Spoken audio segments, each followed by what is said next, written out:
አንድ ቃል አለ፣ የፈሰሰ ውሃ አይታፈስም። ነገር ግን በ1972 የሙኒክ ኦሎምፒክ ውድድር የእስራኤል መንግስት የፈሰሰውን ውሃ ሳይሆን የፈሰሰውን የልጆቹን ደም መልሶ ለመበቀል የዓለምን ሕግና ደንብ የሻረ እጅግ ሚስጥራዊና ጨካኝ ውሳኔ አሳለፈ። ያ ውሳኔ የአምላክ ቁጣ ይሰኛል። ዓላማው አንድና አንድ ነበር። ለሞት አይከሰስም በሚለው ፈሊጡ በመላው አውሮፓ ተበትነው የሚገኙትን የፍልስጤም ታጣቂዎች አንድ በአንድ እያደኑ የሞት ጽዋም ማጠጣት።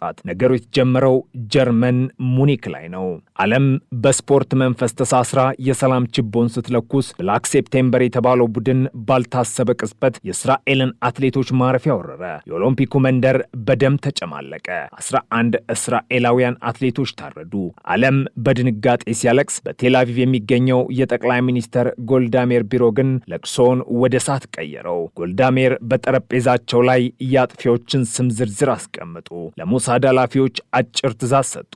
የገቡበት ገብታችሁ አጥፏቸው። ይህ ተልዕኮ ተራ ወታደሮችን የሚፈልግ አልነበረም። ጥላ ሆነው የሚከተሉ፣ እንደ ስስት ቀለማቸውን የሚቀይሩ፣ አብረው እየበሉና እየጠጡ የሞትን ሰዓት የሚቆጥሩ ልዩ ሰላዮችን ይሻ ነበር። እዚህ ላይ ነው የሞሳድ ንግሥት ውቧና ቆራጧ ሲልቪያ ራፋኤል ወደ መድረኩ ብቅ የምትለው። ሲልቪያ ሰላይ ትምሰል እንጂ ነፍሰ ገዳይ አትመስልም። ውበቷ ማንም ወንድ ሊቋቋም የማይችል፣ ፈገግታዋ የዋህነትን የተላበሰ ነበር። ነገር ግን በዚያው ውበት ስር እሳት የላሰ የተዋጊነት መንፈስና ቀዝቃዛ የሞት ፍርድን ተሸክማለች። ሽፋኗ ፓትሪሺያ ሮክስበርግ የተባለች ካናዳዊት የፎቶ ጋዜጠኛ ነበረች። ካሜራዋን አንጠልጥላ በአውሮፓ የቅንጦት ካፌዎችና ሆቴሎች ውስጥ ትዘዋወራለች። ለሌሎች ፎቶግራፍ የምታነሳ ትመስላለች። እውነታው ግን ያ ካሜራ ሌንስ የሞሳድ የሞት አይን ነበር። የምታነሳው ፎቶ ለጋዜጣ ሳይሆን ለሞሳድ ኪዶን ገዳይ ቡድን የሚተላለፍ የሞት ትኬት። የመጀመሪያው ኢላማ ሮም ላይ ዋኤል ዙዋይተር የተባለ የፍልስጤም ተወካይና ገጣሚ ሲልቪያና ቡድኗ እንቅስቃሴውን ለቀናት አጠኑ።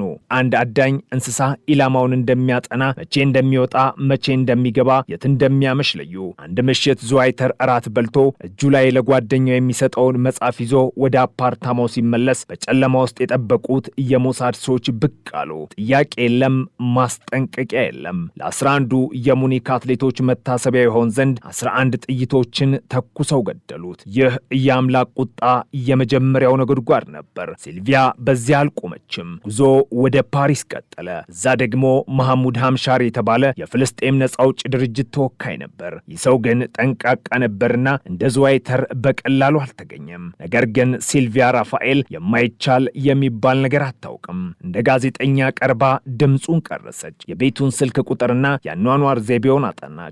የመረጃ ለሞሳድ ቴክኒክ ቡድን ሲተላለፍ አንድ ብልሃት ተጠነሰሰ። ሐምሻሪ ከቤት ሲወጣ የሞሳድ ቴክኒሻኖች ገብተው በስልኩ ጠረጴዛ ስር ቦምብ ቀበሩ። በቀጣዩ ቀን ሲልቪያና ቡድኗ በአቅራቢያው ባለ መኪና ውስጥ ሆነው ይጠባበቁ ነበር። ስልክ ተደወለ። ሐምሻሪ ስልኩን አነሳ። ድምፁ መሆኑ ሲረጋገጥ የቦምቡ ቁልፍ ተጫነ። ፓሪስ በድንገተኛ ፍንዳታ ተናወጠች። ኢላማው ተመታ። ሲልቪያ በመስኮት በኩል የሚወጣውን ጢስ እያየች ቀጣዩን ስም ከዝርዝሩ ላይ ሰረዘች። ክዋኔው በመላው አውሮፓ እንደ ሰደድ እሳት ተቀጣጠለ። ለንደን፣ ኒኮሲያ፣ ቤሩት የብላክ ሴፕቴምበር አባላት በራሳቸው አልጋ ላይ፣ በራሳቸው መኪና ውስጥ፣ በራሳቸው ስልክ እየተደወለላቸው ሳይቀር ሕይወታቸው አለፈ። ፍርሃት በአውሮፓ ምድር ነገሰ። አረቦች ብቻ ሳይሆኑ የአውሮፓ የደህንነት ተቋማትም ግራ ተጋቡ። ይህ የማይታይ እጅ፣ ይህ በጨለማ የሚመጣ ሞት ከየት ነው? ነገር ግን ከመቶ ዱላ አንዱ አይስትም እንዲሉ ይህ በደም የሰከረ የበቀል ጉዞ ስኬቱ እየበዛ ሲመጣ የቡድኑ ጥንቃቄ እየላላ በራስ መተማመኑ ወደ ትቢት እየተቀየረ መጣ። ሞሳድ ዋናውን አውሬ የሙኒኩን ጭፍጨፋ ዋና አቀናባሪ የሆኑን ቀዩን ልዑል ወይም አሊ ሐሰን ሳላሜህን ለማግኘት ጓጉቷል። አንድ ቀን ከኖርዌይ የቀዘቀዘ ተራራማ ከተማ ሊለሃመር አንድ መረጃ መጣ። ቀዩ ልዑል እዚህ አለ የሚል መረጃ። ሲልቪያና ጓደኞቿ ሻንጣቸውን ቋጥረው ካሜራቸውን አንግበው ወደ በረዶዋ ከተማ ቀኑ። ግን ልባቸው አልነገራቸውም ነበር። ይህ ጉዞ የሲልቪያን ሕይወት ብቻ ሳይሆን የእስራኤልን ስም ስም ለዘላለም የሚያጠቁር ታላቅና አሳፋሪ ስህተት የሚፈጸምበት የመጨረሻው ምዕራፍ መጀመሪያ እንደሆነ አላወቁም። በሊልሃመር በረዶ ላይ ቀዩ ደም የሚፈሰው ከትክክለኛው ሳይሆን ወይንስ አዳኞቹ ራሳቸው ወጥመድ ውስጥ ሊገቡ? ሊልሃመር በኖርዌይ ተራራዎች እቅፍ ውስጥ የተደበቀች በረዶ የለበሰችና የክረምት ቱሪስቶች መፈንጫ የሆነች ትንሽ ከተማ። ነጭ በረዶ ምድሩን አልብሶታል። አየሩ ንጹህና ቀዝቃዛ። ነገር ግን በሐምሌ 1973 ይህቺ ሰላማዊ ከተማ በታሪክ አይቶ የማታውቀውን እንግዳ ዝግጅት እያስተናገደች ነበር። ከዓለም ዙሪያ የተሰባሰቡ ቱሪስት የሚመስሉ ነገር ግን አይናቸው የነካውን የማይለቁ የሞሳድ ኪዶን አባላት በከተማዋ ሰርገው ገቡ። ዓላማቸው ጉብኝት አልነበረም። ዓላማቸው የሙኒክን ጭፍጨፋ ዋና አቀናባሪ ቀዩን ልዑል ተብሎ የሚጠራውን አሊ ሐሰን ሳላሜህ ማደን ነበር። አሊ ሐሰን ሳላሜ ተራሱ አልነበረም። በፍልስጤም ታጣቂዎች ዘንድ እንደ ጀግና የሚታይ፣ ለሞሳድ ደግሞ እንደ ባብ የሚሽሎከለክ የማይጨበጥ ጥላ ነበር። ብልህ ዘናጭና በሴቶች የተከበበው ሳላሜ የሞሳድን መረብ በተደጋጋሚ በመበጣጠስ ታዋቂም ነበር። አሁን ግን ከቴል አቪቭ ወደ ኦስሎ የተላከው መረጃ ሳላሜ ሊልሃመር ውስጥ ተደብቋል ይላል። ይህ መረጃ ለሞሳድ እንደ ወርቅም ነበር። የባቡን ጭንቅላት ከቀጠቀጥን አካሉ ይሞታል በሚል እሳቤ ምርጥ የተባሉትን ሰላዮች የሞሳድን ንግሥት ሲልቪያ ራፋኤልን ጨምሮ ወደ ስፍራው አዘመቱ። ግን አንድ ችግር ነበር። የሞሳድ ቡድን ለስኬት ካለው ጉጉት የተነሳ የተለመደውን የጥንቃቄና የማረጋገጥ ሂደት ቸኩሎ አለፈው። አውሬውን ለማግኘት የጓጓዳኝ የቅጠል ኮሽታ ሁሉ አውሬ መስሏል እንዲሉ ሊልሃመር ውስጥ ያዩት አንድ ግለሰብ ከአሊ ሐሰን ሳላሜ ጋር ያለው የአካል ገጽታ መመሳሰል ብቻ የሞት ፍርዱን አስፈረመበት። ያ ግለሰብ አህመድ ቡቺኪ ይባላል። ምንም የማያውቅ በሆቴል ውስጥ በአስተናጋጅነት የሚሰራ ነፍሰ ጡር የኖርዌይ ሚስት ያለው ንጹህ ሞሮኮዊ ነበር። የሞሳድ ቡድን ግን ይህንን አላወቀም ወይም ማወቅ አልፈለገም። ለነሱ እሱ ቀዩ ልዑል ነበር። ሲልቪያና ቡድኗ ቡቺኪን ተከታተሉት። ሲራመድ፣ ሲያወራ፣ ቡና ሲጠጣዩት። ይኸው ነው አገኘነው የሚል ድምዳሜ ላይም ደረሱ። የሰው ልጅ ሕይወት በግምትና በጥርጣሬ መሃል ተንጠለጠለ። ጁላይ 21 ቅዳሜ ምሽት ቡቺኪና ነፍሰ ጡር ሚስቱ ሲኒማ ቤት ፊልም አይተው ወደ ቤታቸው በመመለስ ላይ ናቸው። አውቶቡስ ተራው ጋር ሲደርሱ ከጨለማ ውስጥ አንዲት መኪና ቀስ ብላ ተጠጋች። የመኪናዋ መስኮት ዝቅ አለ። የሞሳድ ገዳዮች ከመኪናው ወርደው በቡቺኪ ላይ ተኩስ ከፈቱ። በሚስቱ ፊት በሆዷ ውስጥ ያለው ልጁን ሳያይ ንጹሑ ሞሮካዊ በራሱ ደም ውስጥ ተዘፈቀ። ገዳዮች ወደ መኪናቸው ገብተው በከፍተኛ ፍጥነት ተሰወሩ። ተልእኮው ተሳካ ብለው አሰቡ። ነገር ግን ይህ ተልእኮ የሞሳድ ታላቁ ውድቀትና የሲልቫ ራፋኤል የሲኦል ጊዜ መጀመሪያ ነበር። የኖርዌይ ፖሊስ እንደተገመተው ደካማ አልነበረም። ወዲያውኑ መንገዶቹን ዘጉ። የሞሳድ ቡድን ያደረገው የሽሽት እቅድ እየተዝረከረከም ሆነ። አንደኛው ወኪል የተጠቀመበት መኪና ታርጋ በምስክሮች ተመዝግቦም ነበር።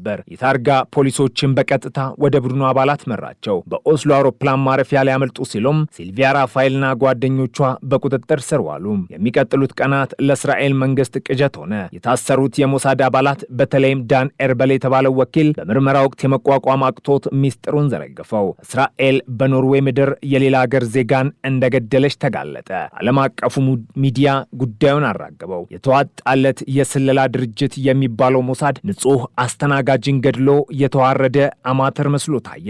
ሲልቪያ ራፋኤል በእስር ቤት ውስጥ ሆና የሰራችውን ስህተት ስፋት ተረዳች። የገደሉት ቀዩን ልዑል ሳይሆን ንጹህ ባልና አባት ነበር። ይህ የህሊና ቁስል ከእስር ቤቱ ግድግዳ በላይ የሚከብድ ሆነ። ነገር ግን በዚህ ጨለማ ውስጥ ማንም ያልጠበቀው እንደ ፊልም የሚመስል የፍቅር ታሪክ ተጠነሰሰ።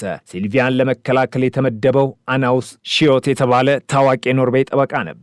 አናውስ የሲልቪያን ጉዳይ ሲያጠና በዚህ ሴት ጥንካሬ፣ ሚስጥራዊነትና ስብዕና ተማረከ። ሲልቪያን በጠበቃዋ ጥረትና እንክብካቤ ልቧ ቀለጠ። በእስር ቤት የብረት ዘንጎች መሃል በዳኛና በተከሳሽ ዓለም ውስጥ ፍቅር አበበ። ሲልቪያ የ5 ዓመት ከግማሽ እስራት ተፈረደባት። ነገር ግን ከስር ከተለቀቀች በኋላ ወደ እስራኤል አልተመለሰችም። ያፈቀረችውን ጠበቃ አግብታ እዛው ኖርዌይ ያንን ታላቅ ስህተት በሰራችበት ምድር መኖር መረጠች። ይህ በእንዲህ እንዳለም እውነተኛው ቀዩ ልዑል አሊ ሐሰን ሳላሜህ በቤሩት ሆኖ በሞሳድ ስህተት እየቀለደ ሕይወቱን በቅንጦት ቀጠለ። የሊልሃመር ውድቀት ለሱ ተጨማሪ የደህንነት ዋስትና ሆነለት። ሞሳድ ባለም ፊት አፈረ፣ ተሸማቀቀ። ነገር ግን የእስራኤል የስለላ ድርጅት መዝገብ አይዘጋም። የጊዜ ጉዳይ እንጂ ማንም ከእጃችን አያመልጥም የሚለው መርህ አልተቀየረም። አልነበረም። ሊለልሃመር የፈሰሰው የንጹህ ሰው ደም እንዲሁም የደረሰው ውርደት ለሞሳድ አዲስ የቤት ስራ ሆነ። አሊ ሐሰን ሳላሜህ መሞት አለበት፣ በዚህ ጊዜ ግን ስህተት አይኖርም የሚል ጽኑ ውሳኔ በቴል አቪቭ ተላለፈ። የአደን ሜዳው ከበረዶ ኖርዌይ ወደ እሳት ምድጇ ቤሩት ተቀየረ። አዲስ ቡድን፣ አዲስ ስልትና አዲስ የሞት ወጥመድ መዘጋጀት ጀመረ። የሲልቪያ ራፋኤል እስርና የሊልሃመር ስህተት 5 ዓመታት። ከሊልሃመር ውርደትና ስህተት በኋላ 5 ረጅም ዓመታት አለፉ። በኖርዌይ በረዶ ላይ የፈሰሰው የንጹህ ሰው ደም ለሞሳድ የውርደት ምልክት ሆኖ ሲታወስ፣ በሌላ በኩል ግን ለበቀል የተሞላ የልብ እሳት ይበልጥ አቀጣጠለው። አሊ ሐሰን ሳላሜህ ቀዩ ልዑል አሁንም በሕይወት አለ። እንዲያውም ከበፊቱ በበለጠ በራስ መተማመን እስራኤላውያን እኔን ሊነኩኝ አይችልም በሚል ትቢት በሊባኖስ ቤይሩት ከተማ ውስጥ የንጉሥ ያህል እየኖረ ነው። ቤይሩት በወቅቱ የመካከለኛው ምስራቅ ፓሪስ እየተባለች የምትጠራ ነገር ግን በርስ በርስ ጦርነት የምትታመስ ከተማ። ሳላሜህ በዚች ከተማ ውስጥ እንደ አንድ የፊልም ኮከብ ነበር። የቀድሞዋን የዓለም ሬጅስት ጆርጂና ሪስክን አግብቶ በጠባቂዎች ታጅቦ በቅንጦት መኪኖች እየተንፈላሰሰ ይኖራል። የአሜሪካው ሲአይኤ ሳይቀር ከሱ ጋር ግንኙነት እንደነበረው ይወራም ነበር። የሁሉ የፈጠረለት የደህንነት ስሜት ከጥንቃቄ ይልቅ ወደ መዘናጋት መራው። ነገር ግን ሳላሜ ያልተረዳው አንድ ነገር ነበር። ሞሳድ እንደ ኤሊ ዝግ ይላል እንጂ እንደማይረሳም። እንደ አውሮፓውያኑ አቆጣጠር በ1978 መገባደጃ ላይ አንዲት እንግዳ ሴት ቤይሩት ገባች። ስሟ ኤሪካ ቻምበርስ ይባላል። የእንግሊዝ ፓስፖርት የያዘች፣ ጸጉሯ የተመሰቃቀለ፣ ድመት የምትወድና ስራዋ ስዕል መሳል የሆነ ለሰላይነት ቀርቶ ለጠብ የማትጋበዝ ሴት። ኤሪካ በአንድ ህንፃ 8ኛ ፎቅ ላይ አፓርታማ ተከራየች። የአፓርታማው ምርጫ ግን በዘፈቀደ አልነበረም። በረንዳዋ ላይ ቆማ ስትመለከት ከታች ያለው መንገድ እንደ መዳፍ ይታያል። ያ መንገድ አሊ ሐሰን ሳላሜህ በየቀኑ ከቤቱ ወደ ቢሮ የሚመላለስበት ቋሚ መስመር። ኤሪካ በየቀኑ በረንዳዋ ላይ ትቀመጣለች። የቤይሩትን ውበት በሸራዋ የምትስል ይመስላል። ጎረቤቶቿ እንደ አንድ የጥበብ ሰው ያዋታል። እውነታው ግን ያ በረንዳ የሞሳድ የመመልከቻ ማማ ነበር። ኤሪካ እየሳለች አልነበረም፣ የሳላሜ ሰዓት እየቆጠረች እንጂ። መቼ ያልፋል? በስንት ሰዓት ይመለሳል? ስንት መኪኖች ያጅቡታል? የፍጥነቱ መጠን ምን ያህል ነው? እያንዳንዱ እንቅስቃሴ በደቂቃና በሰከንድ ተሰላ። ይህ በእንዲህ እንዳለ ሌሎች የሞሳድ ወኪሎች በተለያዩ ሽፋኖች የገቡ የመጨረሻውን የሞት ወጥመድ እያዘጋጁ ነበር። አንድ ቮልስዋገን መኪና ተገዛ። ይህች መኪና በመንገድ ላይ ብትቆም ማንም ትኩረት የማይሰጣት ተራ መኪና ናት። ነገር ግን በውስጧ የተጫነው ዕቃ ተራ አልነበረም። መኪናዋ በከፍተኛ ቴክኖሎጂ የተሰራ በሬዲዮ ቁጥጥር የሚፈነዳ ከባድ የፕላስቲክ ፈንጅ የተሞላች። ፈንጁ የተዘጋጀው ዙሪያውን ለማውደም ሳይሆን ፍንዳታው ወደ አንድ አቅጣጫ እንዲያነጣጠር ተደርጎ ነበር። ልክ ወደ ሳላሜ መኪና። ጥር 22 1979 ቀኑ ሰኞ ነው። የቤይሩት ሰማይ እየጠራ ነው። አሊ ሐሰን ሳላሜህ እንደተለመደው በቼቭሮሌት ስቴሽን ዋገን መኪና ውስጥ ሆኖ በአራት የጥበቃ መኪኖች ታጅቦ ከቤቱ ወጣ።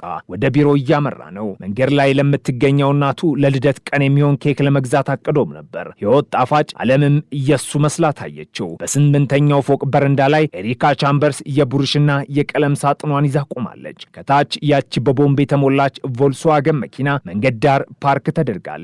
የሳላሜ ኮንቮይ እየቀረበ መጣ። የሞተር ድምፅ ተሰማ። ኤሪካ ወደ ታች ተመለከተች። ኢላማው ቀረበ። ሳላሜ ያለበት መኪና ልክ ቮልስዋገኑ አጠገብ ሲደርስ ከዚህ ቀደም ሊልሃመር ላይ የሳተው እድል አሁን በቤይሩት ተስተካከለ። ኤሪካ በእጁ ያዘችውን የርቀት መቆጣጠሪያ ቁልፍ ተጫነችው። ቡም! መላው ቤይሩትን ያናወጠ ምድሩን የሰነጠቀ አስፈሪ ፍንዳታ። የሳላሜ መኪና በብረትና በሳት ኳስ ተዋጠች። የአካባቢው ህንፃዎች መስታወቶች ረገፉ። ጤስና አቧራ ሰማዩን ሸፈነው። የቀዩ ልዑል ጠባቂዎች በድንጋጤ ሲተኩሱ፣ አንዳንዶቹ በቦታው ህይወታቸው አለፈ። አሊ ሐሰን ሳላሜህ በጠና ቆስሎ ወደ ሆስፒታል ተወሰደ። ሐኪሞች ለሰዓታት ሊያተርፉት ሞከሩ። ነገር ግን የሞሳድ መልእክት ግልጽ ነበር። የፈሰሰ ደም አይረሳም። በዚያው ቀን ምሽት የሙኒክ ኦሎምፒክ ጥቃት ንድፈ ሐሳብ አባት፣ የጥቁሩ ሴፕተምበር አዛዥ በአሜሪካን ሆስፒታል አልጋ ላይ የመጨረሻ እስትንፋሱን ተነፈሰ። ከፍንዳታው በኋላ በነበረው ጥንቅጥ ኤሪካ ቻምበርስ በጸጥታ ከህንፃው ወጣች። የስዕል መሳሪያዎቿን ትታ የድመትና የጡን ጨዋታ አጠናቃ በጭስ በተሸፈነው የቤይሩት መንገድ ውስጥ ተሰወረች። ማንም አላያትም፣ ማንም አልጠረጥራትም። ልክ እንደመጣችው ሁሉ እንደ መንፈስ ጠፋች። የኦፕሬሽን ለሞሳድ ትልቅ ድል፣ ለዓለም ደግሞ አስደንጋጭ መልእክት ነበር። ከ7 ዓመታት አደም በኋላ ከብዙ ጣውረድና መስዋዕትነት በኋላ የሙኒክ ሰማዕታት ደም ተመለሰ። የአምላክ ቁጣ ዘመቻ በዚያ አልቆመም። ነገር ግን የቀዩ ልዑል መገደል ለእስራኤል የደህንነት መዋቅር የሊልሃመርን ጠባሳ ይሻርና ማንም የትም መቼም ቢሆን ከእጃችን አያመልጥም የሚለውን ዝናቸውን የመለሰ ወሳኝ ምዕራፍ ነበር። ዛሬም ድረስ በስለላው ዓለም የኤሪካ ቻምበርስ በረንዳና ያቺ የፈነዳች ቮልስዋገን የታገሰ የጠራና ጨካኝ የሆነው የሞሳድ ኦፕሬሽን ተምሳሌት ሆኖ ይነሳሉ። ታሪክ ግን አንድ ጥያቄ ይተዋል። ደም በደም ይታጠባል ወይ? መልሱ በቤሩት ፍርስራሽና በሙኒክ መታሰቢያ ሐውልት መካከል በዝምታ ተቀብሯል።